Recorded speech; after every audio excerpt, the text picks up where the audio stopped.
assez riche pour racheter son passé. Amis internautes de Isaïe Télévision, bonjour à tous, bon réveil matinal et bienvenue sur Fona Souba, votre rendez-vous matinal d'information et de divertissement sur Isaïe Télévision. Très heureux de vous retrouver encore une fois ce matin à suivre d'un instant à l'autre Boulot Info avec Elisabeth Iladia au sommet de ce matinal.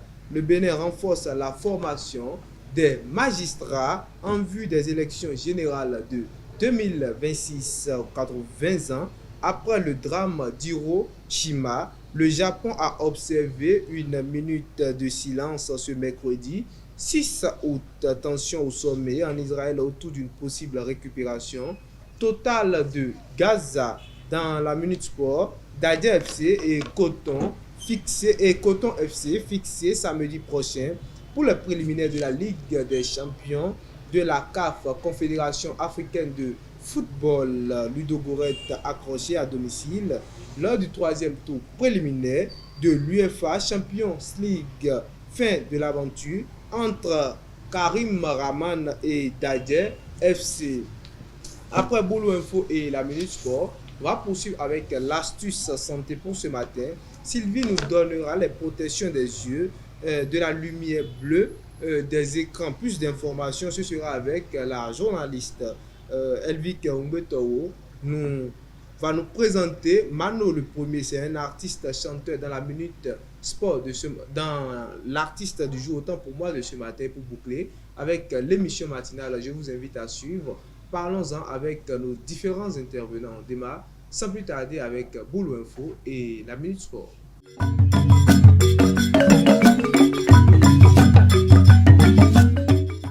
Boulot Info, c'est avec vous, Elisabeth. Bonjour. Bonjour Moutine. Bonjour à toutes et à tous et bienvenue dans Boulot Info. À quelques mois des élections générales, des magistrats béninois ont été formés au droit pénal électoral à Abomey-Calavi. Cette initiative vise à doter les juges et procureurs d'outils efficaces pour prévenir et sanctionner les infractions liées au scrutin.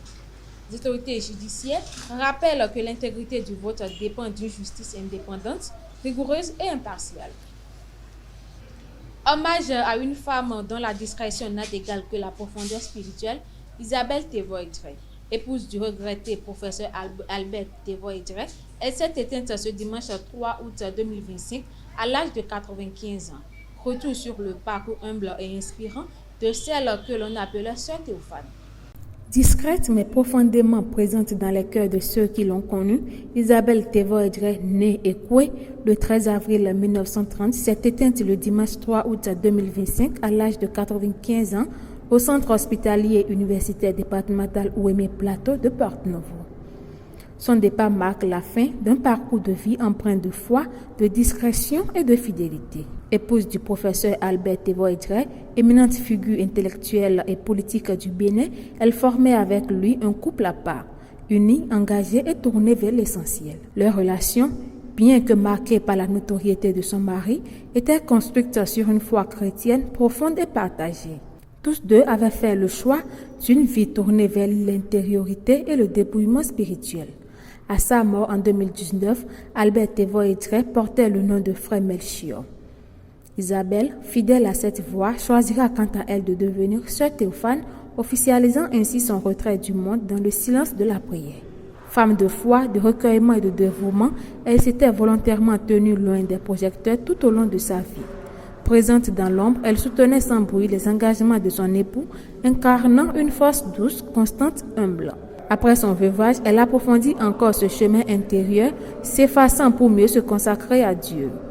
Isabelle Tevoe-Edré laisse le souvenir d'une femme profondément enracinée dans l'essentiel d'une épouse fidèle, d'une croyante exemplaire. Son existence fut celle d'une lumière discrète mais persistante, marquant de son empreinte silencieuse l'histoire spirituelle de son temps. Présent à la cérémonie d'hommage au premier du baccalauréat 2025, le ministre conseiller Rachidi Badamassi a félicité le lauréat tout en saluant les réformes réussies du système éducatif béninois qu'il considère comme les véritables artisans de cette brillante performance. Écoutez-le au micro de Mouidine Lawani et Marcel Kouti. Depuis 1960, on n'a jamais connu ce résultat. C'est la preuve qu'il fallait ces réformes. Des réformes sur l'éducation. Donc, vous comprenez que ces enfants ont ces résultats parce qu'ils ont travaillé sans grève.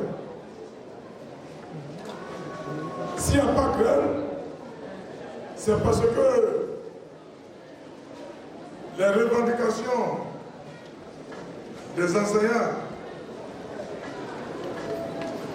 sont satisfaites. C'est vrai, la perfection n'est pas de ce monde. Et nul dans la science infuse. Si la perfection était de ce monde, Dieu n'existerait pas. Mais je pense en toute humilité que le président Patrice Talon a reçu là où beaucoup ont échoué depuis 1960. Je suis dans le secteur éducation. À sa suite, suivant l'intégralité du discours du premier au bac en 2025, Fort Corsi Germain Torlou. D'abord, je voudrais remercier toutes les autorités compétentes à divers niveaux pour avoir honoré de leur présence cette cérémonie de félicitations, de remise de prix. Je suis vraiment très heureux. Je remercie aussi Son Excellence, le chef de l'État, Monsieur Patrice Talon, pour toutes les réformes qu'il a prises, qu'il a initiées pour pouvoir améliorer notre système éducatif. Et cette année particulièrement, au CEPE, au BPC, comme au baccalauréat, nous avons pu constater que ces réformes ont porté leurs fruits. Donc je tiens vraiment à le remercier pour cela et à remercier aussi toute l'équipe qui travaille avec lui. Je tiens à remercier aussi Monsieur le ministre conseiller Rachidi Badamassi, Monsieur le maire, toutes les autorités ici présentes. Je suis vraiment content qu'elles pensent à moi, qu'elles me portent une attention particulière et qu'elles veuillent m'aider à réaliser mon rêve. Et que mieux encore, elles mettent à ma disposition les moyens nécessaires pour y parvenir. Cela me touche vraiment et je tiens à les remercier pour cela. Et je les remercie aussi pour tout ce qu'ils promettent pour moi, ce qu'ils promettent pour tout le monde. Aussi, j'aimerais vraiment remercier mes parents, le collège privé Academia, les professeurs, tous ceux qui ont contribué à cette réussite, de près ou de loin. Je leur dis aussi merci. J'aimerais également inviter nos jeunes frères à pouvoir faire autant, à pouvoir aller de l'avant, parce que ce n'est pas sorcier, tout le monde peut y arriver. Moi, je sais que tant que quelqu'un croit en lui, en ses capacités, et se donne les moyens de réussir, forcément ça marchera. Infiniment, je vous remercie. La collaboration entre un artiste et son label n'est pas toujours simple. Souvent, les jeunes artistes voient leurs espoirs déçus, ce qui peut avoir un impact négatif sur leur carrière artistique.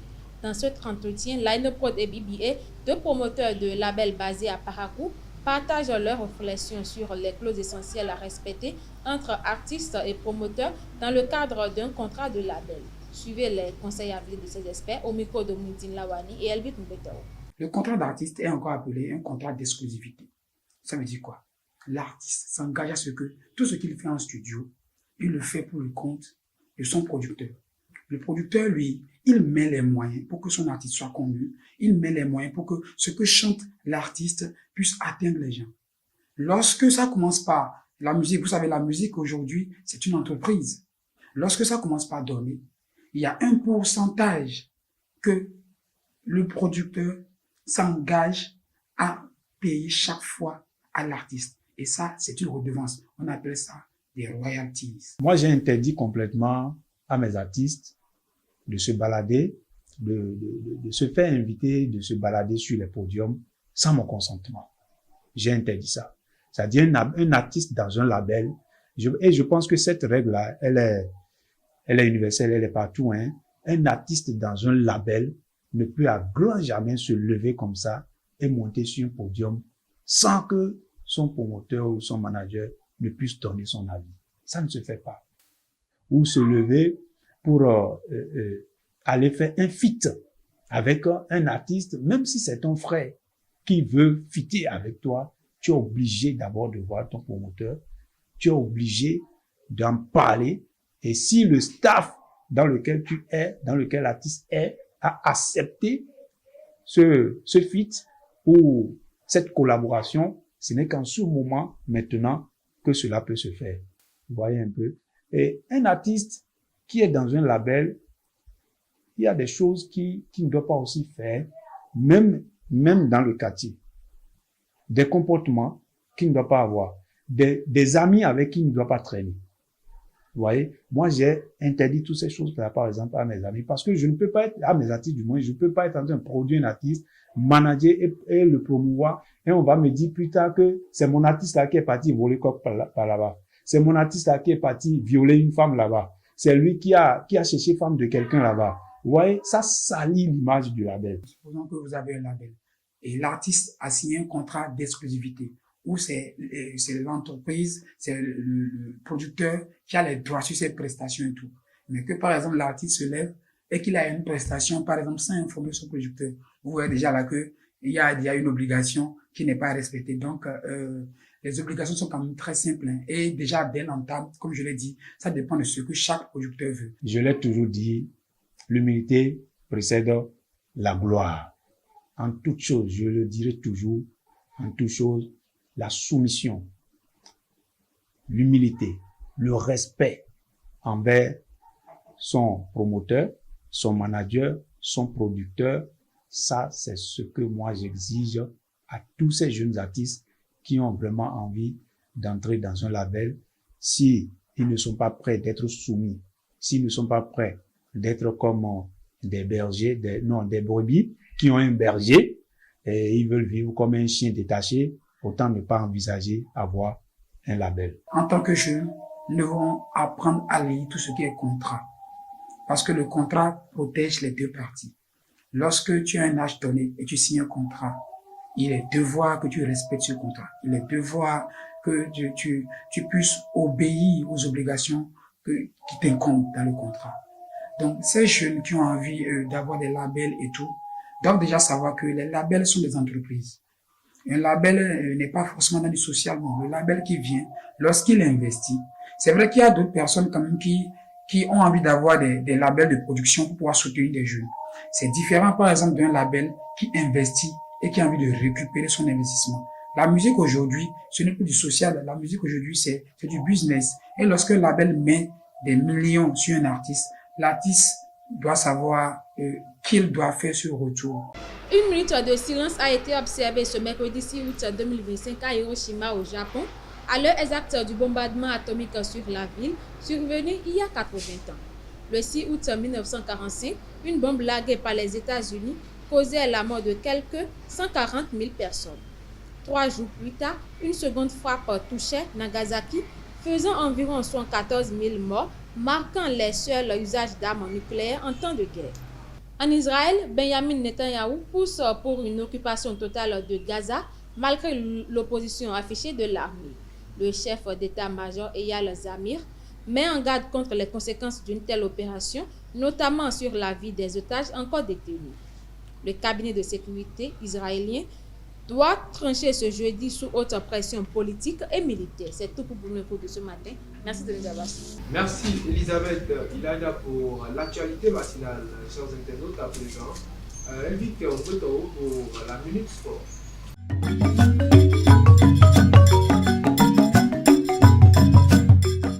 Le sport, c'est avec vous, Elvic. Bonjour. Bonjour Mouidine Nawani. Bonjour chers internautes des Israël Télévision. Le tirage au sort des préliminaires de la Ligue des champions CAF et de la Coupe des confédérations CAF saison 2025-2026 aura lieu le samedi 9 août 2025 à Dar es Salaam en Tanzanie à partir de 10h et va marquer le coup d'envoi des compétitions interclubs. Au terme de ce tirage, Dadje FC et Coton FC, respectivement champions et vice-champions du Bénin de la saison écoulée, vont connaître leurs adversaires. En raison du championnat d'Afrique des Nations CHAN qui se déroule actuellement au Kenya, en Tanzanie et en Ouganda, les interclubs de la CAF débuteront en septembre 2025 par les tours préliminaires. Les deux équipes du groupe G qualifiées pour les huitièmes de finale du tournoi de football de vacances Barou Temo Challenge Cup sont connues. À l'issue des rencontres de la troisième journée, intervenue ce mercredi 6 août 2025, Bouka FC de Kalale et Isha Baruba FC du Nigeria ont décroché leur billet pour les huitièmes de finale. Dans le premier match du jour, Ouenou Ndali FC et Bouka FC de Kalale se sont neutralisés sur un score de 0-0, un résultat suffisant pour l'équipe de Bouka qui se qualifie. Le second match s'est soldé par la victoire du club nigérien 2-1 contre Ouenou FC de Niki. La phase de groupe s'achève ce jeudi 7 août 2025 avec deux autres rencontres de la troisième journée dans le groupe H. Le PFC Ludogorets de Olivier Verdon et Ferenc Varos TC, champions de la Hongrie, se sont neutralisés ce mercredi 6 août 2025 pour le compte de la manche aller du troisième tour préliminaire de l'UEFA Champions League 2026. À domicile, les champions en titre bulgares ont été tenus en échec 0-0.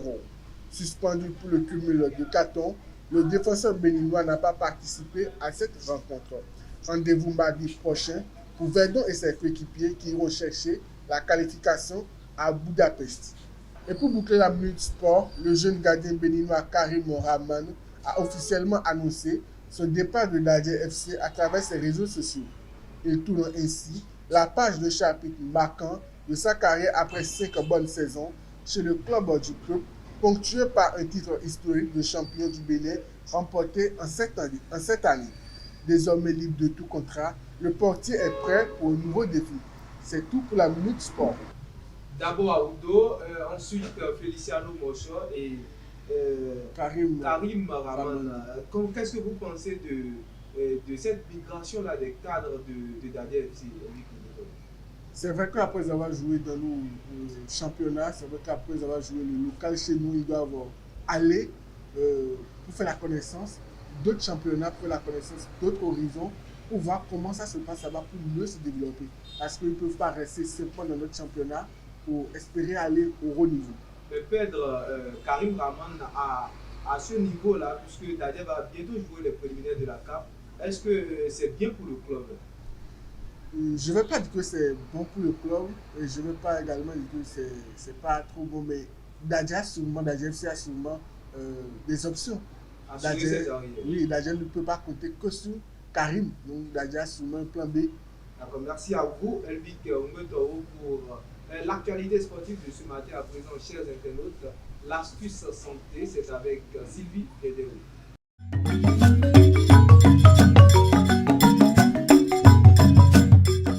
Comment se protéger contre la lumière bleue des écrans? L'astuce santé, c'est avec vous, Sylvie. Bonjour. Mouidine Lawani, bonjour. Amis internautes de Zéro Télévision, bonjour et bienvenue sur la rubrique Astuces santé. Les écrans, téléphones, ordinateurs, tablettes émettent une lumière bleue artificielle, notamment dans la plage des 415 à 455 nanomètres qui pénètrent profondément dans l'œil jusqu'à la rétine. Une exposition prolongée peut entraîner un stress oxydatif, favoriser la dégénérescence des cellules rétiniennes et augmenter le risque de cataracte ou de DMLA, dégénérescence maculaire liée à l'âge. Parmi les effets immédiats ressentis, fatigue visuelle, picotement, sécheresse oculaire, sensation de sable ou brûlure dans les yeux, liée à une diminution du clignement naturel devant les écrans. Conseils pratiques pour protéger vos yeux. Réduisez le temps d'écran, surtout le soir. Utilisez un éclairage blanc chaud à la maison au lieu des LED froides. Appliquez la règle des 3-20. Toutes les 20 minutes, regardez un objet situé à 6 mètres pendant 20 secondes. Adoptez une alimentation riche en antioxydants, lutéine, zéaxanthine, vitamine C, E et zinc. Consultez un ophtalmologue en cas de gêne persistante car les lunettes anti-lumière bleue ne sont pas encore scientifiquement validées à long terme.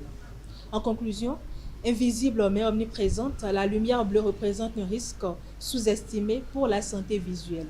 pour préserver vos yeux, adoptez des gestes simples et préventifs au quotidien. C'est tout pour la santé de ce matin. Merci de m'avoir suivi. À très bientôt. Se protéger les yeux, c'est très important. Merci à vous, Sylvie, pour ces conseils santé. À présent, chers internautes, un retour du côté de Elvic Ngotoro, mais cette fois-ci pour l'artiste du jour.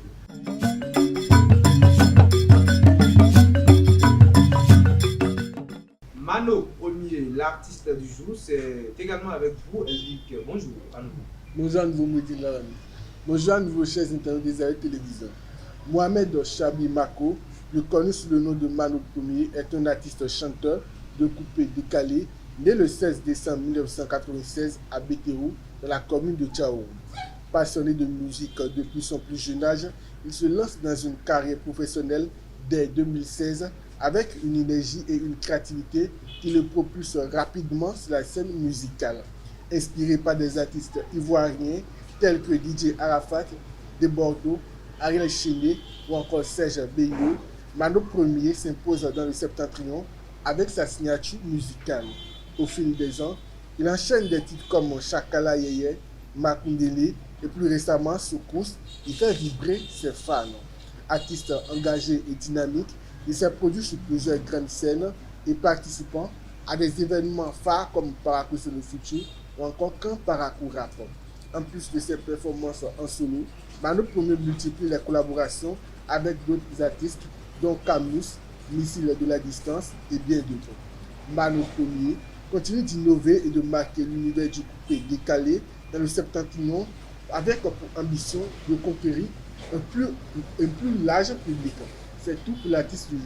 Merci Elvic une fois encore pour l'artiste du jour. À présent, chers internautes, on va poursuivre avec Parlons-en avec nos différents intervenants.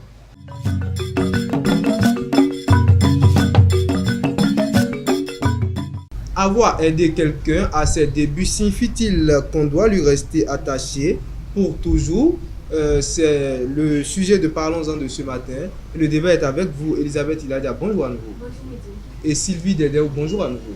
Bonjour à nouveau, Midi. Alors, d'entrée, je m'adresse à vous, Sylvie.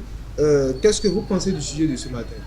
Bon, moi je crois que c'est pas parce que bon, quelqu'un m'a aidé par exemple dans le passé que la personne serait attachée à moi pour toujours. Alors, Elisabeth, quel est votre avis sur le sujet? Bon, moi, quand le temps tend la main à quelqu'un, on sait de.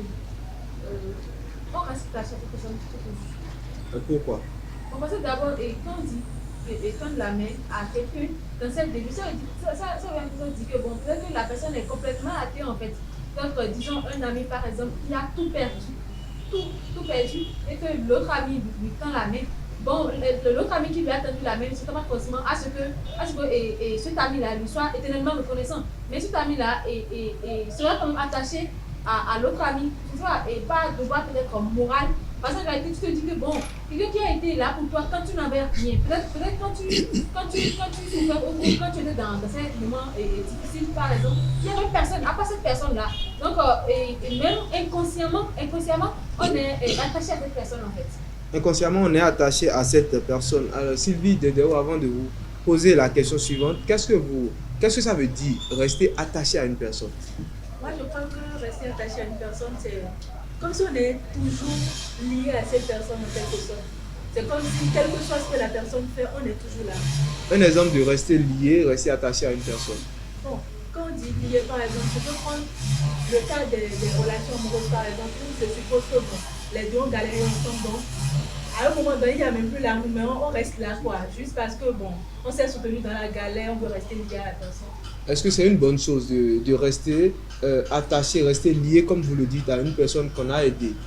C'est pourquoi je dis non tout à l'heure, ça dépend en fait de la personne. Je suppose que bon, après que la personne t'a aidé, tout va bien, votre relation est stable, il n'y a aucun problème à rester. Mais je prends l'exemple où, par exemple, bon, après que cette personne t'a aidé, cette personne en question commence à développer des caractères qui ne vont pas avec toi, et chaque fois tu essaies de lui faire des reproches que cette personne ne peut pas s'améliorer.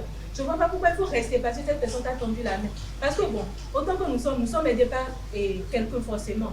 si ce n'est pas toi qui es cette personne, c'est que quelqu'un d'autre devait l'aider. Donc, je crois que c'est juste Dieu qui l'a mis sur ton chemin et il a fait ce qu'il doit faire en ce moment-là et ça passe au fait. Sylvie a dit que c'est juste Dieu qui vous a mis sur son chemin, même si vous l'aidez, même si vous lui tendez la main par le passé, alors vous devez dégager de sa vie et lui laisser faire sa vie. Non, je n'ai pas dit dégager de sa vie. Je prends l'exemple où, par exemple, bon, je suppose que bon, j'ai tendu la main à Elisabeth, par exemple, et après ça, je ne commence pas à lui manquer de respect en quelque sorte. Donc, Elisabeth ne va pas rester là tout juste parce que je lui ai tendu la main, qu'elle est reconnaissante. Non, à un moment donné, elle serait fatiguée. Elle pourra s'en aller si elle veut, au fait. Donc, elle n'est pas obligée de rester tout juste parce que bon, je l'ai aidé par le passé. Bon, moi, je crois qu'elle a une toute raison. Sauf que avant même de tendre la main à une personne, c'est d'abord parce que, bon, tu as une affection particulière envers cette personne, en fait. Imaginons, par exemple, bon, disons que, bon, quand je parle d'abord d'affection, c'est que on n'aime pas une personne juste parce que cette personne a un joli visage ou parce que cette personne a de bons caractères. Non, en réalité, on aime une personne avec ses défauts, en fait. C'est-à-dire que tu sais d'abord que, je ne sais pas trop, ton ami est ci ou ça. Et puis quand on aime une personne, on n'essaie pas de changer cette personne, en fait.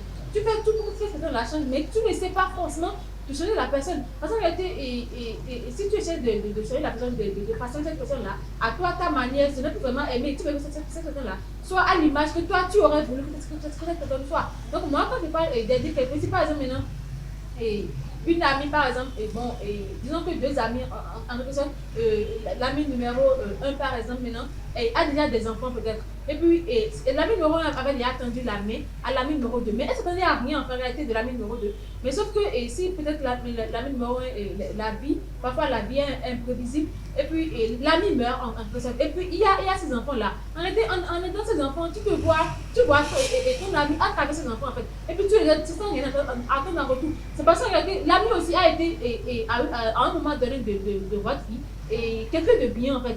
Les systèmes sont en la main, donc tu te vois obligé. C'est-à-dire que c'est le devoir moral en fait qui te maintient là. Et puis tu te dis que bon, je dois aider ces enfants en réalité, c'est un devoir pour moi. Donc vous voyez, c'est pas comme si bon, il y a des personnes vraiment ingrates en fait. Tu les aides et puis bon, elles s'envolent comme des oiseaux. Mais en réalité, il y a d'autres personnes, mais même si elles n'ont rien, elles sont quand même là pour toi, même si c'est uniquement des oreilles pour t'écouter quand tu es en difficulté, soit bon, des conseils. En tout cas, ces amis-là sont là en réalité. Donc, quand on parle d'aider quelqu'un en cette vie, je crois que là, on peut se voir attaché automatiquement à la personne en fait. C'est un pan du sujet, Elisabeth, c'est un pan du sujet, Sylvie. Et quand on dit être attaché à une personne qui vous a aidé à vos débuts, c'est en quelque sorte être redevable envers cette personne-là. Et quand je prends le cas de quelqu'un qui vous a tendu la main, peut-être vous avez donné l'argent pour vos activités à vos débuts et cette personne refuse de quitter, de vous laisser la liberté et cette personne, elle est là pour vous. Cette personne, elle est tout le temps en train de dire que tu me dois cette personne, elle est présente. C'est que quand j'aurai des situations après, tu dois me rendre l'appareil. Qu'est-ce que vous pensez de ces genre de personnes-là? Déjà, ces personnes-là, aider quelqu'un en retour, attendre quelque chose en retour, ce n'est plus vraiment aider. Parce que là, tu t'attends déjà quelque chose, genre le recevoir au fait. Là, ce n'est plus vraiment aider. Parce que selon moi, quand tu aides quelqu'un, c'est que tu l'aides et même tu te dis même que tu essaies d'oublier même au fait.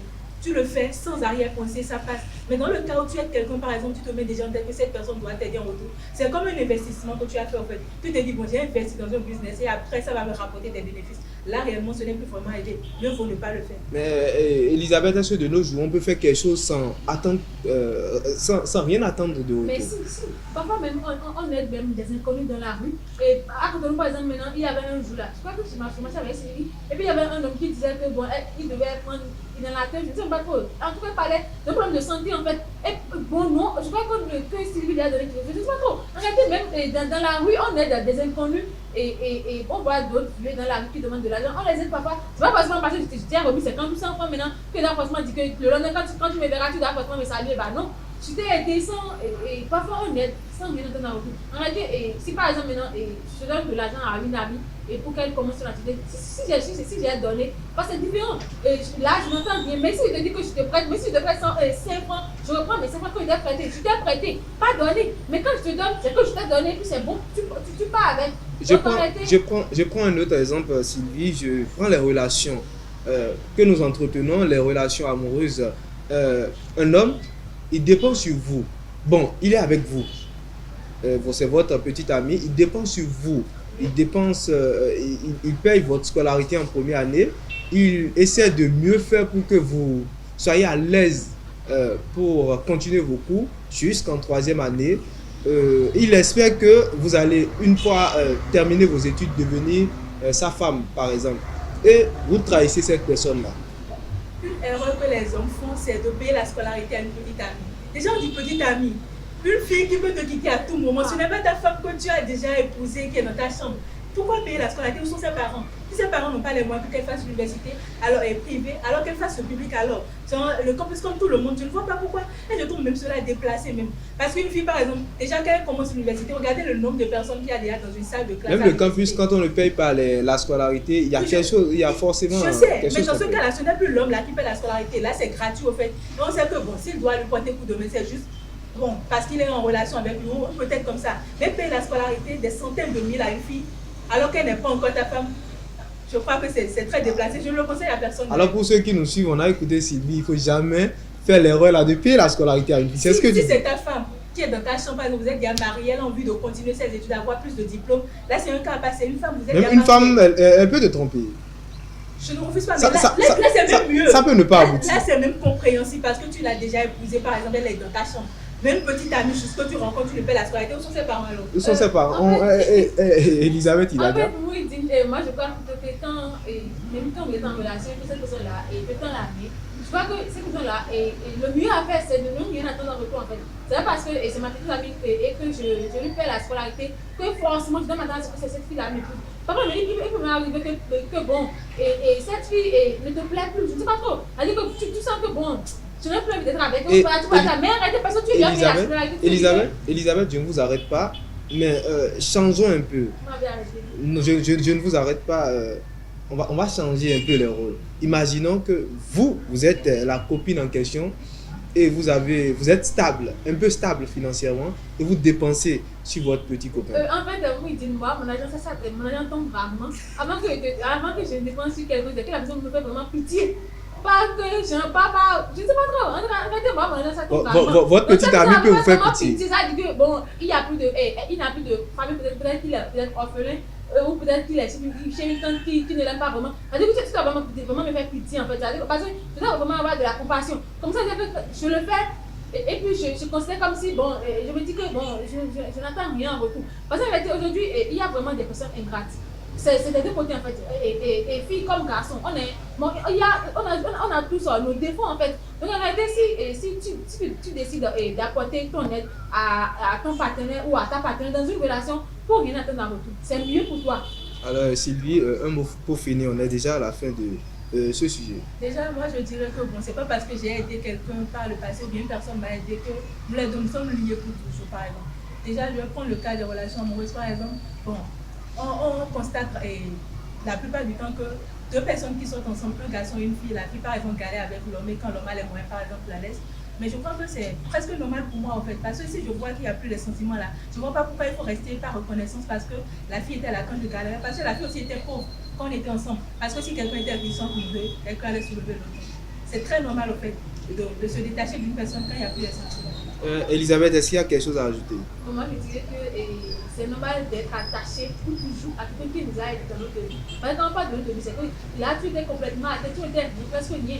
Cette personne-là t'a soulevé.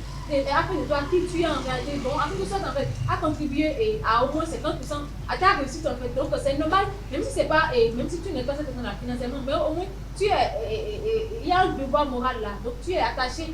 Et moralement, cette personne en réalité, c'est tout à fait normal. Elisabeth et Sylvie, il faut être quand même reconnaissant envers nos bienfaiteurs. Mais aux bienfaiteurs, eux, ils doivent laisser. C'est pas parce que tu m'as aidé qu'il faut forcément attendre quelque chose en retour. Merci à vous, Sylvie. Merci, Elisabeth. Chers internautes, nous voici à la fin de Parlons-en et de Fon Assoba de ce matin. Merci d'être resté avec nous jusqu'au bout. Aujourd'hui, c'est jeudi. Prenez soin de vous et à très bientôt.